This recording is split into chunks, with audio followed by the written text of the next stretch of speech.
রাজনীতি তো ফুল and final খেলা শুরু হয়ে গেছে। এটা কিন্তু ফাইনাল খেলা চলতেছে এখন। আর এই ফাইনাল খেলাটা আরেকটু পরে হইলে ভালো হইতো, কিন্তু আগে চলে আসছে কেন জানেন? জামাতে ইসলামের কারণে। জামাতে ইসলাম আজ থেকে আরো ৬-৭ মাস আগে ওনাদের কে নির্বাচন করবে তাদেরকে ইশারায় ওনারা পুরা বাংলাদেশে নামায় দিছে এবং তারা তাদের কর্ম চালিয়ে যাচ্ছিল। এই ব্যাপারটা জানাজানি হয়ে যায় এবং এটা নিয়ে অনেক টক শো চলে, আমরা অনেকবার আলাপ করছি। এখন দেখেন জামাত যেখানে ৬-৭ মাস আগে ঘোষণা দিয়ে দিল তাদের পক্ষ হয়ে কারা নির্বাচন করবে, সেটা নিয়ে কিন্তু কোন রকম গন্ডগোল হয়েছে কোথাও দেখছেন? বা কেউ কি বলছে যে ভাই আমারে দিলেন না কেন, ওনারা কেন দিলেন? এইসব ব্যাপার নিয়ে কোন রকম কোন অঘটন কোথাও ঘটছে না, ঘটে নাই। অথচ ওনারা ৩০০ আসনই প্রার্থী দিয়ে রাখছে। কিন্তু এই প্রার্থী দেওয়াটা কিন্তু কোনো অফিসিয়াল প্রার্থী ঘোষণা না, কিন্তু কোনো অফিসিয়াল ভাবে ওনারা দেয় নাই। ওনারা কি এরকম কোনো কথা বলছে কখনো মিডিয়ার সামনে যে এই যে আমাদের প্রার্থীর নাম কোথায় কাকে আমরা দিছি?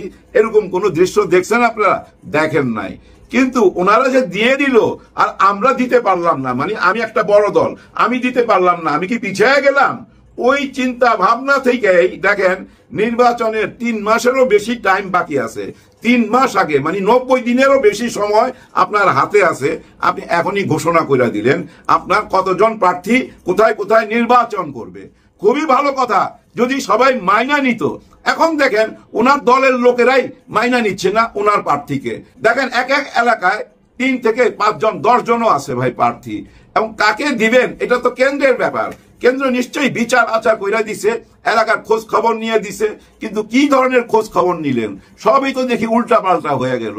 এই যে একজন মানুষ মারা গেল গুলি খেয়ে আপনার দলের লোকের, একই দলের লোকের তো আপনারা, যদিও বলতেছেন ওই ছেলেকে আপনারা এখন চিনেন না, কিন্তু না চিনলে ভাই যাকে নমিনেশন দিলেন তার সাথে কেন সে, যাকে নমিনেশন দেওয়া হইলো চিটাগাঙ্গের কথা বলতেছি, ওনার সঙ্গে কেন উনি নির্বাচনে প্রচারণায় নামছে? ওনার ডাইনার তো উনি। হ্যাঁ, ওই ছেলের মানে বাবলা, ওই বাবলার কথা বলতেছি। এই বাবলা জেল থেকে বাইর হয়েছে ভাই এই ৫ই আগস্টের আগে। বাইর হওয়ার পর তার বিয়া শাদিও করাইছে ওই প্রার্থী যাকে নমিনেশন দিছে। ওই প্রার্থী বিয়া শাদী করে তার পাশে রাখছে। এখন দেখেন উনি নমিনেশন পাওয়ার সঙ্গে সঙ্গে ওনার উপরে গুলি হইলো, উনি পেটে গুলি খাইছে, বাইচা গেছে, কিন্তু বাবলা মইরা গেছে। আর এই বাবলাকে ওই যে ৫ই আগস্টের পরে জেল থেকে বাইরেছে। এরকম ভাই হাজার হাজার বাবলা এই জেল থেকে বাইরেছে ভাই। বাংলাদেশের যত গডফাদার ছিল ভাই সব গডফাদার জেল থেকে বাইরে হয়ে গেছে ৫ই আগস্টের পরে। কারণ আমরা এই দলের পক্ষে, ওই দলের উকিলরাই উনাকে বাইর করে নিয়ে চলে গেছে, বাইরে ছাইরা দিছে। বাইরে ছাইরা দেওয়ার পর ভালো হয়ে গেছে। জেলখানা তো মানুষকে ভালো করে, সে ভালো করতে পারছে না? মোটেও না। জেলখানা মানুষকে ভালো করে না ভাই, আরো খারাপ কইরা দেয়। কারণ কি জানেন? সিস্টেমের কারণে। এই জেলখানা বৈশাই তো ভাই বাইরে সবকিছু চালায়, নাহলে ডন হয় কেমনে? জেলখানা বৈশাই তো কর্মকাণ্ড চালায়, নাহলে তো ডন হইতে পারে না। এই সিস্টেম এই দেশে আছে। যাই হোক, ওইসব সিস্টেমের কথা বাদ দেই। এখন দেখেন এমন একটা অরাজকতা দেশের চারিদিকে, কেমন একটা দুরবস্থা। কারা ভাই? অন্য কোন দলের লোক না, শুধু নিজেরা কি নিয়ে আমি ক্ষমতায় যাইতে চাই। একই এলাকায় যদি আপনারা ৫ জন ক্ষমতায় যাইতে চান, কি করে ৫ জনের নিয়ে যাবে? ওনারা যাদেরকে নমিনেশন দিছে একবার তাকান, ওই তালিকায় দেখবেন সবই কিন্তু ওনারা। এখানে ভাই পরিবারতন্ত্রও আছে, কিন্তু পরিবারের একজন ছিল মুরব্বী, উনি এখন পৃথিবীতে নাই, ওনার ছেলে অথবা ওনার ওয়াইফ অথবা ওনার অন্য কেউ ভাইগনা টাইগনা এরকমই পাচ্ছে। নতুন নেতা আসে নাই, কিন্তু ওই বংশ থেকেই নেতা আসতেছে। যার কারণে হয়েছে কি জানেন? এই মাঠ পর্যায়ে এই ক্ষোভের থেকেই ভাই ওই যে গোলাগুলি মারামারি পুরা দেশে ছায়া গেছে ভাই। আপনারা খবরগুলা শুনেন, প্রত্যেকটা চ্যানেলে যেসব নিউজ বলতেছে, এই নিউজগুলা কি বার্তা দেয়? মনে হইতেছে একটা মগের মুল্লুক ভাই। হ্যাঁ, মগের মুল্লুক। আমরা কিন্তু দেখেন কত সহজে ভুইলা গেলাম। হায় কত সহজে ভুইলা গেলাম। এই জন্যই বলে খানদানি লোকরে যদি আপনি ১ গ্লাস পানি খাওয়ান, কোনো একদিন সে ওই পানির ঋণ শোধ করবে, আপনাকে কৃতজ্ঞতা জানাবে। আর ২ নম্বরই লোককে যদি আপনি রক্ত দিয়ে দেন, সেই রক্তের কথা ভুইলা যাবে। হ্যাঁ ভাই, সেই রক্তের কথা ভুইলা যাবে। যেভাবে আমরা ভুইলা গেলাম এই জুলাই অলরেডি ভুইলা যাইতেছি তো আমরা। আমাদের সামনে আলোচনা অন্য কিছু, নির্বাচনের আলোচনা। এবং নির্বাচন আসার আগেই যে পরিস্থিতি তৈরি হয়েছে, এখন মানুষের মধ্যে তো সন্দেহ ঢুকে গেছে যে এই নির্বাচন হইতে পারে না। এই নির্বাচন কি করে হবে ভাই? একটা এলাকা, একটা জেলাই তো সামলাইতে পারতেছে না। এই যে দেশে দেশে এখন যা কিছু হচ্ছে এগুলা কি সামলাইতে পারতেছে? সামলাইতে পারতেছে না। এর মধ্যে আবার দেখেন কিছু আর্মি ভাইদেরকে আবার ব্যারাকে ফেরত নিয়ে গেছে। কি কারণে নিয়ে গেছে এটা একটু চিন্তা করে বাইর করতে হবে। কিন্তু এই মুহূর্তে নিয়ে যাওয়াতে এইসব রংবাজরা ভাই, এই যে রংবাজরা, এরা আরো সাহস পাওয়া গেছে। এরা মনে করতেছে কিচ্ছু করবে না, আমগো কিচ্ছু ছিটতে পারবে না। হ্যাঁ ভাই, দেখেন নাই থানার ওসিকে টেলিফোন কইরা কিভাবে ধমক দেয়, দেখা নেবো তোমার বাল বাচ্চা কোন দিক দিয়া যায়, কোন স্কুলে পড়ে, সব খবর রাখি, তোমার সঙ্গে 2 মাসের মধ্যে দেখা করুম, তোমার ঘরে ঢুইকা দেখা করুম, এরকম হুমকি দিতেছে না? এই হুমকি গুলা কি ভাই আরব থেকে আইসা বা ভিন দেশ থেকে আইসা কোনো লোক দিতেছে না? এই দেশের মানুষই দিতেছে। এই দেশে যারা রাজনীতি করে তাদের আসল চেহারা, আসল রূপটা ভাই বুঝতে পারছিল কে জানেন? শেখ হাসিনা। হ্যাঁ, বুঝতে পারছিল দেখাই ওই দমন নীতি চালাইছিল, চালাইতে চালাইতে এমন জায়গায় পৌঁছে গেছিল দেশের মানুষ বুঝছেন ওই জুলুম আর নিতে পারতেছিল না। জুলুমের বিরুদ্ধে রুইখা দাঁড়ায়, রুইখা দাঁড়াবার পর 5ই আগস্ট হয়। 5ই আগস্ট আসলে উনি পালায়া যায় এবং ওনার সাঙ্গ পাঙ্গ যা ছিল সবাই পালায়া যায়। কিন্তু যারা কর্মী তারা তো থাইকা গেছে, তারা তো এই দেশের মধ্যে আছে। তারা করছে কি জানেন? এই যে একটা বড় দল, এই বড় দলের সাথে মিশা গেছে। কারণ কি জানেন? আওয়ামী লীগ তো একটা কর্মসংস্থা কইরা দিয়ে গেছে। হ্যাঁ, চাঁদাবাজির ভিতর দিয়া একটা কর্মসংস্থা কইরা দিয়ে গেছে যে এই মানুষগুলা চাঁদা তুইলাই খাবে। ওই চাঁদার সিস্টেমটা যে চালু কইরা দিয়ে গেছিল, আর ওইখানে যাদের কর্মসংস্থান হইতো তারা তো ভাই রয়ে গেছে। তারা এখন করছে কি জানেন? ওই বড় দলের সাথে ভাগাভাগি কইরা ওই সিস্টেমটা চালু রাখছে। আগে যেখানে 20 টাকা নিত ওইটা এখন 30 টাকা কইরা ফেলাইছে। ওইভাবেই তো চলতেছে গত 1.5 মাস। এগুলা নিয়ে তো বহু আলোচনা হয়েছে, কিন্তু কোনো সমাধান হয় নাই। কিন্তু কেন সমাধান হয় নাই? কারণ ওই যে ধরেন আমরা 30 জন একসাথে বসলাম, বসার পর অনেক আলোচনা করলাম, একটা জায়গায় আসলাম, আসার পর একটা টাইমে দেখলাম আরে ঠিক হবে না তো, এই সাইডে গেলে এটা তো ধরা খাই যাইতেছি। তখন আমি বইলা দিলাম ওরা প্রতারণা করছে, ওরা সবাই প্রতারক। দেখছেন ওদের সঙ্গে বৈশাই চা বিস্কিট খাইলো 270 দিন, এখন ওদেরকেই প্রতারক বলতেছে। ওইখানে ভাই এতগুলা মানুষ প্রতারক হইতে পারে? এটা কোনো কথা? কেন প্রতারক বলে জানেন? একটাই কারণে প্রতারক বলে, কারণ জুলাই সনদপত্র ঘোষণা দেওয়া যাবে না।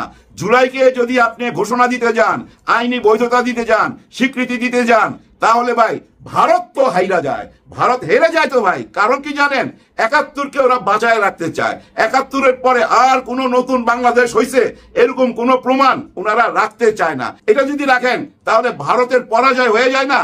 কারণ 71-এ ভারত আমাদেরকে যে সহযোগিতা করছিল, আর ওই সহযোগিতার পিছনে তাদের মূল উদ্দেশ্যটা কি এখন তো আমরা সবাই আয়নার মতো পরিষ্কার দেখতে পাই না। কিন্তু দেখতে পাওয়ার পরও দেখেন আমাদের উপরে চাপায় দিতেছে। কি চাপায় দিতেছে? যে না কোনো গণভোট হইতে পারবে না, কোনো সনদপত্র এখন হইতে পারবে না, এগুলা পরে, আগে নির্বাচন দিতে হবে। কিন্তু কিভাবে আপনারা নির্বাচন করবেন? যেসব দৃশ্য এখন দেখতে পাইতেছি এই থেকে কি বোঝা যায় না যে আপনারা যদি নির্বাচনে হেরেও যান, হ্যাঁ হেরেও যান, সেটাও মাইনা নিবেন না। নিজেরাই মাইনে নিতেছেন না। 2 ভাই এক ভাইকে নমিনেশন দিছে, আরেক ভাই মাইনা নিতেছে না, আরেক ভাই তার দলবল নিয়ে তার উপরে হামলা করতেছে। আর জাতীয় নির্বাচনে যদি হাইরা যান আপনারা মাইনা নিবেন না, মাইনা নিতে পারবেন না, ওই মানসিকতা আপনাদের মধ্যে নাই। কিন্তু আপনারা কারা? আপনারা হইলেন রাজনীতির সাথে জড়িত। হ্যাঁ, যারা আপনারা রাজনীতির সাথে জড়িত তারাই রক্তের কথা ভুলে গেছেন, জুলাই কথা ভুলে গেছেন, এখন নিজেদের স্বার্থ নিয়ে চিন্তা করতেছেন এবং জুলাই সনদপত্র যেন কোনোভাবেই স্বীকৃতি না পায় ওই কারণে এই অরাজকতা তৈরি করছেন। তার অর্থ কি জানেন?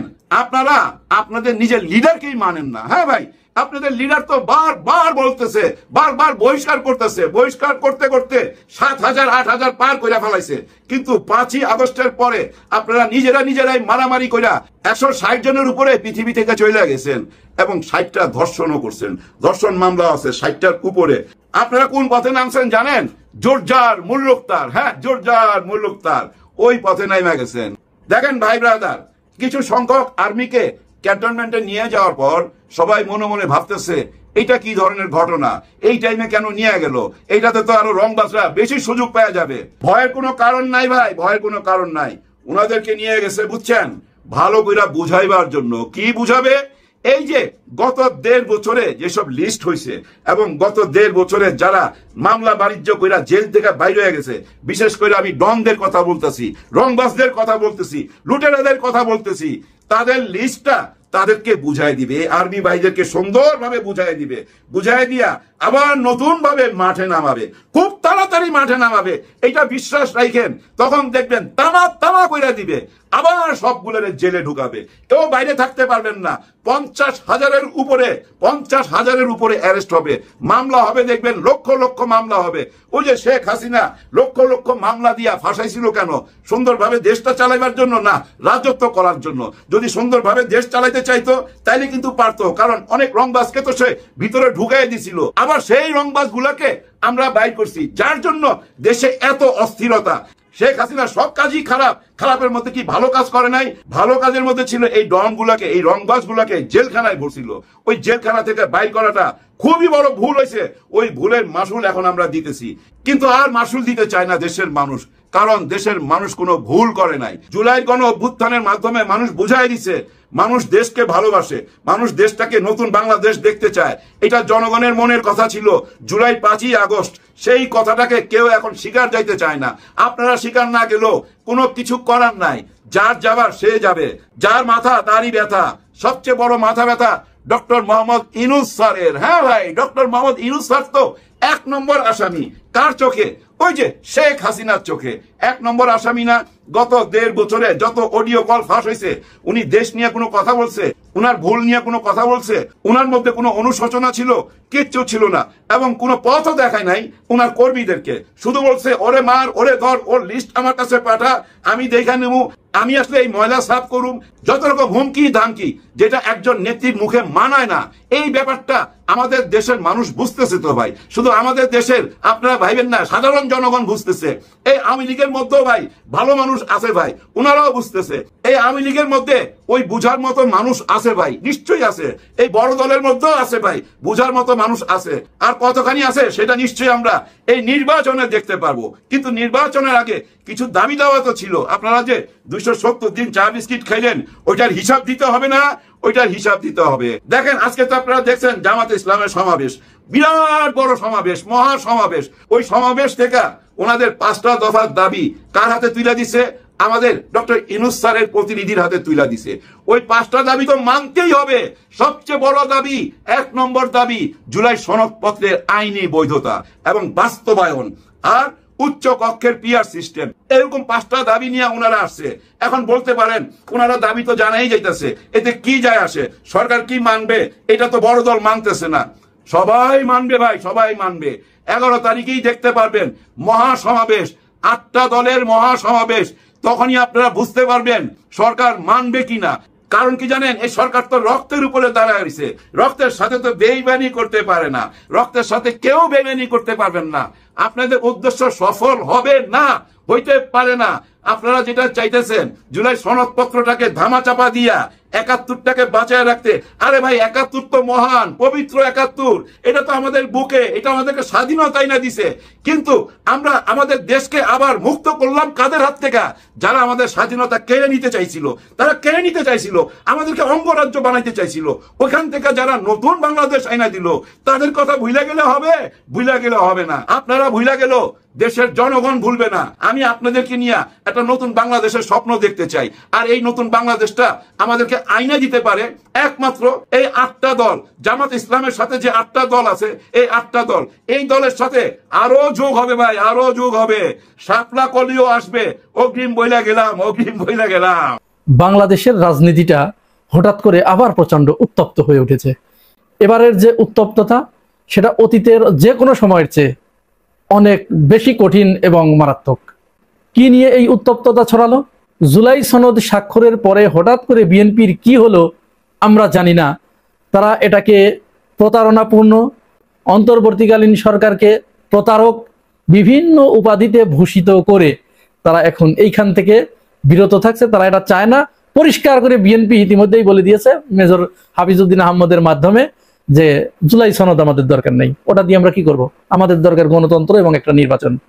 তার মানে সবকিছু নির্বাচনের জন্যই হয়েছে। জুলাই সনদ না হলে এদেশের রাজনীতির ভিত্তি কি? বিএনপি বলছে সংবিধানের বাইরে যাওয়ার সুযোগ নেই। তাহলে এটাই যদি হয়, তো এই সংবিধানের বাইরে যাওয়ার সুযোগ না থাকলে শেখ হাসিনা তো এখনো বাংলাদেশের বৈধ প্রধানমন্ত্রী। সেটাও যদি না হয়, তাহলে এই সংবিধানের আলোকে চলমান সংসদের মেয়াদ তো 2029 সাল পর্যন্ত, তাহলে নির্বাচন কিসের? তাহলে বিএনপির বিষয়টা এরকম হয়েছে আলহামদুলিল্লাহ রাব্বিল আলামিন, মাঝখানে বাদ দিয়ে অলাদ্দাল্লিন। এটা তো হয় না ভাই, এটা তো রাজনীতি না। এটা কোন ধরনের রাজনীতি? এটা কি রাজনীতি হচ্ছে বাংলাদেশে বুঝতে পারছি না। যাই হোক, এরকম জুলাই সনদ বাস্তবায়নের পথে যখন বিএনপি প্রধান অন্তরায় হয়ে দাঁড়িয়েছে, তখন জামাত ইসলাম সহ সমমনা 8টি দল মিলে একটি ঐক্যবদ্ধ কর্মসূচি ঘোষণা করেছে, 5 দফার একটা কর্মসূচি। এই কর্মসূচি ঘোষণা করার পরে রাজনৈতিক অঙ্গনে সরকার এবং বিএনপি সহ বিরোধী মত যারা আছে, জুলাই সনদের বিপক্ষে যারা আছে, তাদের ভিতরে এক ধরনের ভয় বা কম্পন শুরু হয়ে গেছে। এমনকি সরকার নিজেও কিন্তু একটু বিপাকে পড়ে গেছে। বিপাকে পড়ে গেছে এই কারণেই যে এই জুলাই সনদ বাস্তবায়নের উদ্দেশ্যে যে 5 দফা দাবি নিয়ে জামাত ইসলাম আজকে, আমি যে ভিডিওটি এখন করছি অর্থাৎ 6 নভেম্বর পল্টনে যে সমাবেশটি আজকে করেছে, যে মিছিল করেছে, এই মিছিলের এক পর্যায়ে জামাত ইসলাম যখন প্রথম শুরু করে এবং এক পর্যায়ে বাকি 7টি দলের মিছিল যখন এসে ওইখানে একত্রিত হয় পল্টনে, এটা অন্যরকম একটা দৃশ্যের অবতারণা হয়। লোকারণ্য, মানুষের মাথা ছাড়া আর ঢাকা শহরে কিছু দেখা যাচ্ছিল না, এরকম একটা অবস্থা। সেখান থেকে তারা 8 দলের নেতারা সরকারের প্রতি একটা বিশাল আলটিমেটাম ছুড়ে দিয়েছে, চরম একটা আলটিমেটাম, যেটাকে আমরা আলটিমেটাম বলি আর হুমকি বলি, যাই বলি না কেন, দিয়েছে। জামাত নেতা আব্দুল্লাহ মোহাম্মদ তাহের তিনি কিন্তু আরো এক ধাপ এগিয়ে গিয়ে তিনি বলেছেন, যদি সোজা আঙ্গুলে ঘি না ওঠে তাহলে আঙ্গুলটা বাঁকা করে কিভাবে ঘি তুলতে হয় সেটা আমাদের জানা আছে। এটি কিন্তু সরকারের প্রতি বিশাল একটা চ্যালেঞ্জ এবং হুমকি। এখন সরকার এইটাকে কিভাবে হ্যান্ডলিং করবে, কিভাবে সরকার এটাকে একটা ফরম্যাটের ভিতরে নিয়ে আসবে, তাদের সাথে বসে কিভাবে এটাকে সলভ করবে, সমাধান করবে, এটা কিন্তু সরকারকে করতে হবে। কোন 5 দফা দাবিতে জামাত ইসলাম এবং সমমনা 8 দল মাঠে নামলেন সেই বিষয়টি আমি আপনাদেরকে বলবো। তার আগে এই বিষয়ে জামাতের সেক্রেটারি জেনারেল মিয়া গোলাম পরোয়ার তিনি যে কথাটি বলেছেন, তিনি পরিষ্কার করে বলেছেন যে আগামী 10 তারিখের ভিতরে আমরা যে 5 দফা দাবি ঘোষণা করছি, যে দাবি নিয়ে মাঠে নেমেছি, এই দাবির বাস্তবায়ন না হলে আগামী 11 তারিখ ঢাকা হবে মিছিলের শহর, ঢাকা হবে বিক্ষোভের শহর, ঢাকা হবে গণবিস্ফোরণের শহর। সারা বাংলাদেশ থেকে লক্ষ লক্ষ মানুষ ঢাকায় এসে তারা সবকিছু কিন্তু অচল করে দেবে। তাদের যে দাবি, এই দাবিটা কিন্তু অযৌক্তিক নয়। প্রথম দফা দাবি জুলাই সনদের বাস্তবায়ন চাই, অর্থাৎ এই জুলাই সনদ কিভাবে বাস্তবায়িত হবে সেই ঘোষণা সরকারকে দিতে হবে, এটি বাস্তবায়ন করতেই হবে। এটি কিন্তু এই মুহূর্তে 5 তারিখের পরে, 5 আগস্টের পরে বাংলাদেশের গণমানুষের দাবি হয়ে গেছে। এটা জুলাই সনদ এখন যদি কেউ না চেয়ে থাকে এবং এটা যদি কেউ বিরোধিতা করে থাকে, হোক সেটা বিএনপি, হোক সেটা অন্য কেউ, তাহলে কিন্তু তারা জাতীয় গাদ্দার হিসেবে নিজেদেরকে উপস্থাপন করবে। সুতরাং জামাতের প্রথম দফা দাবি এটা যে জুলাই সনদ কিভাবে বাস্তবায়ন হবে এই বাস্তবায়নের রূপরেখা ঘোষণা করতে হবে। নাম্বার 2, জুলাই সনদের বাস্তবায়ন উপলক্ষে গণভোটের আয়োজন করতে হবে, সেটা আগামী জাতীয় নির্বাচনের আগে নভেম্বরের ভিতরে, এবং এইটা আগামী 10 তারিখের ভিতরেই ঘোষণা করতে হবে যে নভেম্বরের কত তারিখে সেই গণভোটের আয়োজন করবে জুলাই সনদ বাস্তবায়ন সংক্রান্ত। বিএনপি কিন্তু এখানে বাগড়া দিয়ে বসে আছে। তারা জুলাই সনদ যেহেতু চায় না, যেহেতু তাদের কাছে জুলাই সনদের কোনো গুরুত্ব নাই, সেহেতু তারা চাচ্ছে যে জাতীয় নির্বাচনের সাথে একসাথে একই দিনে গণভোটের ব্যবস্থা করতে। তো এতে তো জুলাই সনদের গুরুত্ব হারাবে। জুলাই সনদ কি একেবারে ফেলনা একটা বিষয় যে জাতীয় নির্বাচনের দিন সেটা আলাদা এক ধরনের আমেজ, আর গণভোটে জুলাই সনদ বাস্তবায়িত হবে এটা আলাদা ধরনের আমেজ, দুটোর আলাদা গুরুত্ব। যখন একই দিনে 2 ছেলের বিয়ে হয় বাড়িতে, কার থেকে রেখে কারে গুরুত্ব দেবে? কেউ মনে করবে যে আমার গুরুত্ব দিচ্ছে, কেউ মনে করবে আমার গুরুত্ব দিচ্ছে, আবার কেউ কখনো কখনো দুইজনই মনে করবে যে আমাদের কারোরই তাহলে কি বাবার কাছে কোনো গুরুত্ব নেই, এরকমের একটা ব্যাপার হয়ে দাঁড়াবে। এরপর নাম্বার 3 হচ্ছে যে আগামী নির্বাচন উচ্চকক্ষ এবং নিম্নকক্ষ অথবা কমপক্ষে উচ্চকক্ষে পিআর পদ্ধতিতে নির্বাচন করতে হবে, নাম্বার 3। নাম্বার 4 হচ্ছে আওয়ামী লীগ যে অত্যাচার করেছে বিগত 17 বছর ধরে, এই বিচারের দৃশ্যমানতা মানুষের সামনে তুলে ধরতে হবে।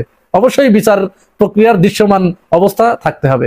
আর নাম্বার 5 হচ্ছে যাদের সহযোগিতায় আওয়ামী লীগ এরকম অপকর্ম করার সুযোগ পেয়েছে, এরকম ফ্যাসিস্ট হওয়ার সুযোগ পেয়েছে, যে 14 দল তাকে সাপোর্ট দিয়ে এরকম পরিস্থিতি তৈরি করতে সহযোগিতা করেছে, জাতীয় পার্টি সহ এই 14 দলকেও আওয়ামী লীগের সাথে নিষিদ্ধ করতে হবে। তো এই যে 5 দফা দাবি, এর একটাও তো অযৌক্তিক নয়, একটা দাবিও অযৌক্তিক নয়। প্রত্যেকটা দাবি এখন বাংলাদেশের মানুষের প্রাণের দাবি।